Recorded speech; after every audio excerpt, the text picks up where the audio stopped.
Hozirgi onalar o'g'illarini mas'uliyatsiz qilib tarbiyalamoqda.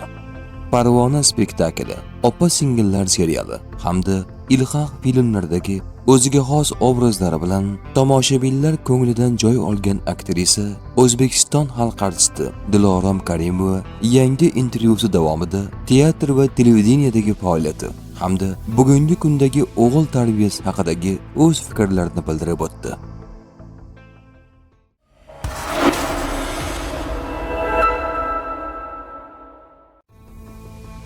Rol uchun kurashmaganim pand bergan.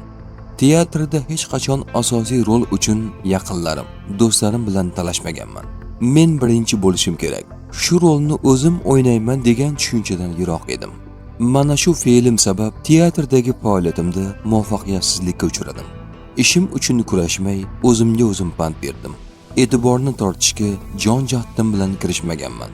Rejissyorning o'zi menga munosib ko'rgan rollarni ham keyinchalik nima uchun buni u o'ynash kerak, bu yoqda katta aktrisalar bor deb mendan olib qo'yishardi. O'sha paytda hatto rejissyorning menga bo'lgan ishonchini ham himoya qila olmaganman. Rol berishlarini tayyorgarlik ko'rib sahnaga chiqishni kutib yuraverardim. Andisham kuchliligidan men o'ynayman deb otilib chiqishga jur'atim yetmagan. Shuning uchun teatrda istagan muvaffaqiyat va o'rnimga erisha olmadim. Shu sabab u yerdan ketdim, deydi aktrisa. Teatrda taqdiringiz badiiy kengash, rejissyor va atrofingizdagi aktyorlarga bog'liq. Televideniyaga o'tganimdan keyin ijodiy erkinligimning yarmi o'z qo'limga o'tdi. Xohlagan kadrimni olaman, istaganimcha montaj qilaman. Ko'rsatuvni o'zim xohlaganday tayyorlayman. Muhimi, bu yerda o'zligimni ko'rsata oldim. O'sha yillari Quyoshi botmaydigan yurt asarini ekranga olib chiqdik va bu respublikada juda katta ovoza bo'ldi.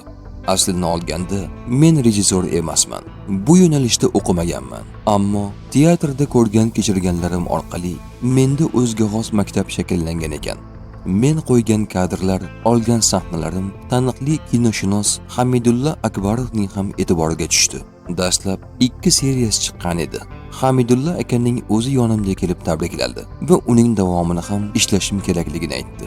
Shunday qilib 2 qism bilan tugashi rejalashtirilgan kino yana 5 qismga uzayib, umumiy 7 qismli asarga aylandi. Salbiy obrazlarni yaxshi ko'raman. Salbiy obrazlarni ijro etishni yaxshi ko'raman.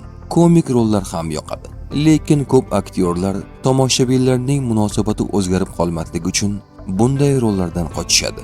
Masalan, Shukur Burxonov xalq meni yomon ko'rib qoladi deb hayoti davomida umuman salbiy rol o'ynamagan ekan.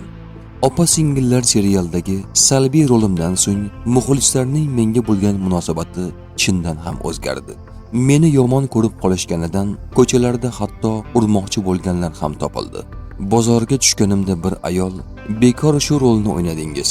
Sizni Parvona spektaklidagi kelinoyi rolingizdan keyin yaxshi ko'rib qolgandik. Xalqning muhabbatiga ega edingiz. Yomon qaynona obrazda chiqib bekor qildingiz. Endi sizni yomon ko'ramiz" degan edi. Rolni shunchalik ishonarli ijro etganimdan odamlar buni haqiqat deb qabul qilgan. Bu obraz o'zimga juda yoqadi. Ijobiy rolning bitta kamchiligi bor. Unda tuyg'ular, o'zga xos murakkab jihatlar kam. Faqat bir xil ijobiy rang ko'rinadi. Ammo salbiy obrazda qahramonning ham ijobiy, ham ichki yashirin tuyg'ularini to'liq ochib berish mumkin. Bir so'z bilan aytganda, salbiy rollarda qahramon fe'l-atvorining turfa tomonlari ko'rsatiladi. Shuning uchun aktyorga bunday rollarni o'ynash ancha maroqli, deydi aktrisa. O'g'lim bo'lganida uchuvchi yoki harbiy bo'lardi. Tarixdan olib gapiradigan bo'lsak, o'g'il bola azaldan vatan, oila himoyachisi sifatida gavdalanadi. Erkak kishi oilasini, yurtini dushmandan himoya qilish kerak. O'g'il o'stirayotgan ona o'zini xuddi ortida tog'i bordek his etadi. Ammo hozirgi paytda bu tuyg'u ham kamayib ketgan.